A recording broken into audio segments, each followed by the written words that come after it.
अस्सलामुअलैकुम। मोहम्मद अज़हर सिद्दीक अपने programme mess views के साथ हाजिर खिदमत है। आज फिर हमने तकलीफ दी है अमीर अब्बास साहब को। आप सीनियर एंकर पर्सन हैं और आप मुख्तलिफ टीवी चैनल्स पे और बोल चैनल पे बेलाग तजज़िये सुनते रहते हैं। ज़रूरत इस समझ की आई कि आपको पता है मदर ऑफ ऑल करप्शन, जी बिल्कुल, हुदैबिया पेपर मिल के हवाले से जो कि पुरानी आगाही है। अमीर अब्बास को उस केस के हवाले से काफ़ी कुछ जानते हैं, तो हमने सोचा बजाय किसी और को दावत देने के लिए ज़रा हम उनसे पूछते हैं कि तारीख क्या पता है उनको और क्या कुछ धमाके वगैरह देख रहे हैं? असल में जो परेशानी इस वक़्त ज़्यादा आ गई है कि इसी केस के अंदर मरियम नवाज़ भी मरियम सफ़दर भी नाम भी अवेलेबल है हुदैबिया के अंदर। तो दिक्कत ये है कि कहीं ये सियासत जो कहीं को रास्ता थोड़ा बहुत ये नज़र आ रहा है वो भी ख़त्म ना हो जाए। अमीर बात साहब बहुत शुक्रिया आपका। ज़रा तारीख़ी तौर पर नाज़रीन जानना चाहती हैं कि ये कोई तोते में जान वाली बात है या क्या वजह है कि अभी तो हुकूमत ने ऐलान किया है तो पीएमएलएन में तो सफ़े मातम बिछ गई है। मैं एक चैनल पे था अज़हर सिद्दीक साहब, जिस वक्त ये ब्रेकिंग आई कि फवाद चौधरी साहब ने ट्वीट कर दी कि हम ये केस खोलने जा रहे हैं दोबारा, तो मैं एक चैनल पे था और उस चैनल पे मरियम औरंगजेब साहबा को लिया गया और मरियम औरंगजेब साहबा से सवाल हुआ तो उन्होंने जो छुटते जवाब दिया, यानी जो आपने कहा ना कि ये अभी तो बात शुरू हुई है तो हंगामा क्या हुआ है। मरियम साहबा ने कहा कि अगर किसी को कुत्ता काट ले तो उसका क्या इलाज हो सकता है। ये कहां जाके लगा केस। जैसे आपने फरमाया ना कि ये मदर ऑफ ऑल करप्शन है, इसमें कोई शक नहीं है। ये सारे जो ये अब टीटीज वाले केसेस, जो सुलेमान शहबाज के केस, जो हमजा शहबाज के केस, जो ये लंदन से और पाकिस्तान के दरमियान ना वहां जायदादें थी ना यहाँ जायदादें थी, इन सबका सिरा जाके निकलता है हुदैबिया से। बल्कि शरीफ खानदान ने सारी पाकिस्तान की सारी करप्ट अशराफिया को, इनके मुंह को खून भी शरीफ खानदान ने लगाया था। ये सिर्फ इनका mother of all corruption case नहीं है, ये पाकिस्तान में ये जो टीटी वाला जो काम शुरू हुआ था, इसकी बुनियाद ही शरीफ खानदान ने रखी थी। इस मुल्क में जितने भी ये बाद में खेल खेला, उन सबको शरीफ खानदान ने रास्ता दिखाया। वो छड्डो तुसी की कर दो, असल काम है करिए चलो। और वो जावेद कियानी जो नवाज शरीफ साहब के दोस्त होते थे अमेरिका में, जिनके जरिए से नवाज शरीफ साहब ने यहाँ पे केस अकाउंट्स खुलवाए, फॉरेन करेंसी अकाउंट्स, $300 मिलियन उनमें रखे, फिर उसको कलेक्टर के तौर पर इस्तेमाल किया। आपको याद होगा इसहाक डार साहब ने 1991 में एक कंपनी खोली थी मुजारबा। उस कंपनी के जो दो हजमेरी मुदारबा मुझे याद पड़ता है। तो उसके जो दो बड़े क्लाइंट्स थे, उनमें एक सैगल ग्रुप था और उसमें एक शरीफ ग्रुप था। वहां से इनकी दोस्ती हो गई नवाज शरीफ साहब की इसहाक डार से 91 से।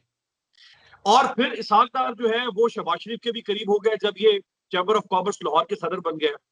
फिर नवाज शरीफ की इसहाक डार से दोस्ती हो गई, रिश्तेदारी भी हो गई, सब्जी बन गए दोनों, और मुफादात भी इकट्ठे हो गए, कन्वर्ज हो गए। तो कुछ अकाउंट जाती तौर पर इसहाक डार और उनके डायरेक्टर चला रहे थे शरीफ खानदान के। फिर सईद अहमद एक कैरेक्टर था, अगर आपको याद हो। Saeed Ahmed deputy governor state bank था। एक अकाउंट सईद अहमद के नाम पर था। सईद अहमद को डिप्टी गवर्नर स्टेट बैंक उस वक्त लगाया गया जब इसहाक डार फाइनेंस मिनिस्टर थे।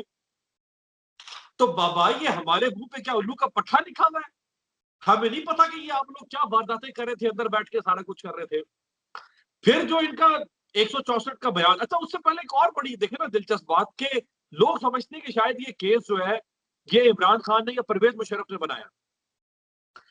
ये केस मोहतरमा बेनजीर भुट्टो के दूसरे दौर में उस जमाने के director FIA senator Rahman Malik साहब ने बनाया था। बिल्कुल सही, ऐसा ही है, ऐसा ही है। जो बाद में यारे है और you scratch my back and I will scratch your back, ये जो इन्होंने उल्लू का पट्टा कौम को बना दिया, आज रहमान मलिक साहब उस पर बात ही नहीं करते उस केस के ऊपर। अच्छा आपको याद होगा बीबीसी ने डॉक्यूमेंट्री की थी बड़ी जबरदस्त। उस डॉक्यूमेंट्री का नाम मैं सुनना चाहूंगा, वो आपने बड़ा अच्छा है। अच्छा मेरे जेहन से भी ये पॉइंट निकल गया बीबीसी वाला, वो जबरदस्त। बताइएगा, वो सुनना चाहेंगे नाजरीन भी। जी, वो डॉक्यूमेंट्री थी, उसका नाम था मेरा ख्याल है रायवन टू पार्कलैंड या रायवन टू इल्फर्ड।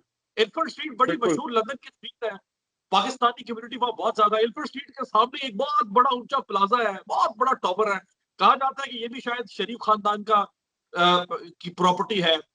तो डॉक्यूमेंट्री थी कि शरीफ खानदान रायवन से इल्फर्ड लेन कैसे पहुंच गया और वहां बिजनेस एम्पायर कैसे बना दी। उसमें सारे डॉक्यूमेंट्स, वो काजी फैमिली जो बरतानिया की, अकाउंट्स कैसे खुले, वो जो रिपोर्टर था बीबीसी का वो उन बैंक्स में गया, उसने उन बैंक्स के स्टाफ से जाके मिलकर सारी रिपोर्ट्स ली। उसने रहमान मलिक साहब का इंटरव्यू किया जो डायरेक्टर एफआईए थे। इतना मजबूत सॉलिड केस। फिर एक और चीज इसमें देखें, मियां सिराज साहब, आप भी लोहारी हैं, मियां सिराज साहब नवाज शरीफ साहब के कजन है। सिराज साहब ही नाम था ना मेरा ख्याल है, हाँ सिराज जी मुनीर बिल्कुल, या मियाँ समथिंग। सिराज फैमिली बिल्कुल, और उनके कजन है। हाँ हाँ। तो सिराज साहब ने 1994 में खत लिखा था एक। उस खत में उन्होंने बताया था कि भाई ये मनी लॉन्ड्रिंग का सारा काम जो है ये देख कैसे पक रही है। अब आ जाता है जनाब इसहाक डार साहब का मामला। 12 अक्टूबर को होता है कू। 15 अक्टूबर 1999 को इसहाक डार गिरफ्तार हो जाता। तकरीबन एक साल के लगभग वो कस्टडी में रहते। उस वक्त चेयरमैन नैब थे जनरल सैयद मोहम्मद अमजद। जनरल बिल्कुल। साहब ने ये हुदैबिया रेफरेंस सबसे पहले उन्होंने दाखिल किया था। अच्छा, उस रेफरेंस में ना नवाज शरीफ साहब का नाम नहीं था। नवाज शरीफ साहब का नाम नवंबर सन 2000 में, जब 2000 या 2001 में, जब साबिक गवर्नर पंजाब खालिद मकबूल साहब जब चेयरमैन नैब बने थे, अगर आपको याद हो, हाँ, ये तो 2000 उन्होंने 2000 की बात है। जी जी जी उन्होंने एक जिमनी रेफरेंस दाखिल किया था इसी में। उस जिमनी रेफरेंस में फिर नवाज शरीफ साहब का नाम शामिल किया गया। अच्छा, इसहाक डार चूंकि पहले मुलजिम थे, तो इसहाक डार ने कहा कि जी मैं कुछ नहीं किया, सारा थे मलाई तक मियां साहब खा गए थे। तो इसहाक डार ने कहा कि जी मैं तो इसमें वादा पाओ गवाह बन जाता हूँ। और फिर आपको पता है कि 164 का मैजिस्ट्रेट के सामने मैं आपको ना जरा वो बयान पढ़ के सुनाना चाहूंगा। मेरे पास ये इसहाक डार साहब का वो इतराफी बयान है मेरे पास। ये बिल्कुल पढ़ के बताएं जरा, जरूरी है। ये हो सके तो मुझे शेयर कीजिएगा, मैं ट्राई करूंगा कि बैकग्राउंड पे भी ये चले। मेरे पास इसका ये प्रिंट भी है, ये इसका ओरिजिनल, ये ओरिजिनल इसहाक डार साहब का मैं आपकी सीट पे दिखा रहा हूँ। ये उनके बस मैं बस ये जरा ये शेयर करना है आपने। हमने कोशिश करेंगे इसकी बैकग्राउंड पे पूरे का पूरा 26 सफ़ों का ये बयान चलाया जाए। ये 45 सफात का है अजहर भाई, अच्छा, 45 सफात का। 45। अब इसका जो सफा नंबर 5 है, आप जानते हैं कि ये अंडर ड्यूरेस नहीं होता। 164 का बयान मैजिस्ट्रेट के सामने होता है। बिल्कुल, बिल्कुल ऐसा ही। मोहम्मद डार वन मियां चनन दीन डार, वो ये बयान साइकिलों वाले शुरू जो, हो। वो जी जी जी साइकिलों जी वाले जो, बिल्कुल वही साइकिलों वाले। अच्छा अच्छा। पहुंच गया वहां पे। अच्छा, अब मैं सिर्फ दो सवाल रख देता हूं क्योंकि 45 सफा तो नहीं पढ़ते। दो सवाल। जो 2007 में जब शरीफ खानदान वापस आया एनआरओ करके, डील करके, तो इसहाक डार साहब ने वापस आ गया, कहा कि मैं तो मुकर गया। उन्होंने कहा मैं तो बयान दिया ही नहीं, मुझसे अंडर ड्यूरेस लिया गया। अब जरा बयान सुने। जज साहब सवाल करते हैं, आप कोई भी बयान देने के पाबंद नहीं। डार साहब, वल्द मियां चननदीन डार साहब, आप कोई भी बयान देने के पाबंद नहीं है। क्या आपको इल्म है?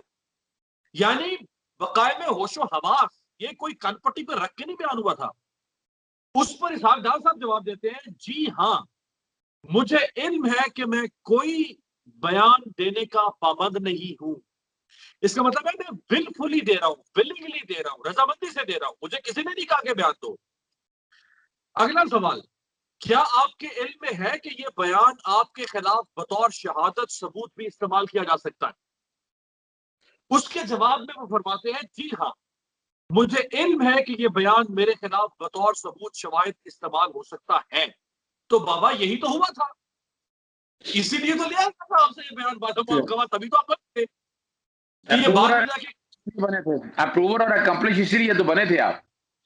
बिल्कुल, ये प्रोसिक्यूशन को जाके कहा, ये अभी लोगों के पास नहीं है इस तरह से ये बड़ा कोर्ट के साथ डॉक्यूमेंट्स के साथ डॉक्यूमेंट था, 20 साल पुराना भी है, कहीं से मैंने निकलवाया है। तो 2007 में ये मुकर गया कि जी मैं तो कोई बयान नहीं देता, जबरदस्ती बयान लिया गया। अच्छा, शाहिद हामिद साहब जो इनके वजीर, इनके वकील थे, आपको याद है शाहिद हामिद साहब? जी बिल्कुल बिल्कुल। इसहाक डार साहब के वकील थे जब पैनामा का केस चल रहा था, तो ये इसहाक डार की ऐसा वकालत कर रहे थे। मुझे मुझे अच्छी तरह याद है। हाँ, तो शायद हामिद साहब ने सुप्रीम कोर्ट में 5 रुकनी बेंच जो था, जिसमें खोसा साहब, असमत सईद साहब, अफजल साहब, एजाजुल हसन, क्या क्या तुरम खान जज थे। हाँ, क्या माहौल होता था उस वक्त कोर्ट रूम का। बिल्कुल ऐसा ही तो है। शायद हामिद साहब ने आके जनाब बड़ी दुहाइयां दी, हमने मौजूद थे, इन गुनहगार आंखों ने, हमने सब कुछ वहां पे देखा, कानों से सुना कि जी मेरे मौके के साथ तो बड़ी ज्यादती हुई, बड़ा अंडर ड्यूरेस स्टेटमेंट ली गई। तो जजेस ने बड़ा ग्रिल किया कि जी ये आप कह रहे हैं ये रिकॉर्ड का हिस्सा है, ऐसा नहीं होता कि अब आप कह दें 10 साल के बाद कि जी ये तो जबरदस्ती लिया गया। तो मेरा ख्याल है बड़ा सॉलिड केस है, इसमें होना ये चाहिए इमरान खान साहब को कि इस केस को तो खोले ही खोले। इसके साथ वो कमर जमान चौधरी जो चेयरमैन नैब थे उनका केस भी खोले, सबसे ज्यादा जरूरी उसका केस खोलना। क्यों? अजहर भाई, इस मुल्क में 60 साल ये ब्यूरोक्रेट नौकरी करता है, 60 साल की उम्र में रिटायर होता है, उसके बाद ये फिर दुम छल्ला बन जाता है सियासी बॉसेस का। उन्हें कहता है कि जी मैंने एक और नौकरी दे दो 2-4 साल वास्ते, और ये उनके साथ प्लेज करता है कि आप मुझे नौकरी देंगे 4 साल के लिए, मैं आपको सर्व करूंगा। यही काम किया कमर जमान चौधरी ने, सेक्रेटरी इंटीरियर था और बहुत सारे उहदों पर रहा। इसको 2000 मेरा ख्याल है 15 में शायद, नहीं 13 में, शायद 13 या 14 में। 13 जी में। जी, इसको चेयरमैन नैब लगा दिया गया 4 साल के लिए, और ऊपर से नून लीग की माशाल्लाह हुकूमत थी मियां साहब की। इस शख्स ने उन 4 सालों में नैब को बर्बाद कर दिया। आपको याद होगा जमात ख्वाजा साहब चीफ जस्टिस थे, कोई एक बिल्कुल ऐसा महीने ही। के लिए 2015 या 16 की बात है। जवाब ख्वाजा साहब ने कहा था कि मेगा मनी लॉन्ड्रिंग स्कैंडल की लिस्ट पेश करो मुझे। इनके इनको मौत पड़ गई ये कमर जमान चौधरी साहब को कि हुड़की करिए, मैं तो सारा मट्टी पाड़ लगा सी, ख्वाजा साहब ने क्या सारा कट के ले आओ। इन्होंने एक लिस्ट पेश की सुप्रीम कोर्ट में, मेगा मनी लॉन्ड्रिंग, जिसमें सारे पॉलिटिकल आपके बिग बिग तुरम खान सबकी लिस्टें थी। जवाब ख्वाजा साहब गए बेचारे एक महीने के बाद। कमर जमान चौधरी वो नाग बन के बैठा हुआ था ऊपर, इसने सारा कुछ दबा दिया, ऐसा जो ही। आया कि फटता था उसको। ये इस शख्स ने बेड़ा गर्क किया। जिस वक्त जेआईटी बनी पनामा की, तो पनामा की जेआईटी ने रिकमेंड किया सुप्रीम कोर्ट को कि हुदैबिया केस के लाहौर हाई कोर्ट के फैसले के खिलाफ अपील करनी चाहिए। ये मामला सुप्रीम कोर्ट में आ गया। सुप्रीम कोर्ट में पहले ये बेंच बना आसिफ सईद खोसा साहब के नीचे, 3 रुकनी बेंच था। बाद में खोसा साहब जो है उन्होंने समाज से इनकार कर दिया था, तो बेंच टूट के फिर नया बेंच बना, जिसमें फिर काजी फायज ईसा, बशीर आलम साहब और मियां मजहर आलम खेल साहब शामिल हो गया। तो खोसा साहब ने इनको बुला लिया, कमर जमान चौधरी साहब को, इनसे कहा कि यार ये पहले तो आप लोगों ने अपील दायर नहीं की है, अब आप अपील करेंगे। ये शख्स कितना वफादार था अपने सियासी आकाओं का, इसने कहा मैं इस मौके पर कायम हूं कि मैं हाई कोर्ट के फैसले के खिलाफ सुप्रीम कोर्ट में अपील नहीं करूंगा। उस पर फिर आसिफ खोसा साहब का वो तारीखी जुमला कि आज से हमारे सामने नैब की मौत हो गई है, मौत होगी, जनाजा। जनाजा निकल गया हमारा। ये था गोरकन, ये जमान चौधरी गोरकन था। रियासत का वफादार बनने के बजाय दुम छल्ले जमीर फरोश लोग चंद रोटी के टुकड़ों पर पलने के लिए 60-60 साल खा के तौते बढ़ाते हैं, उसके बाद फिर 4 साल के लिए नौकरियां लेते हैं, सिर्फ इसलिए अपने आकाओं को सर्व करने के लिए, और बाद में पतली गली से निकल जाते हैं।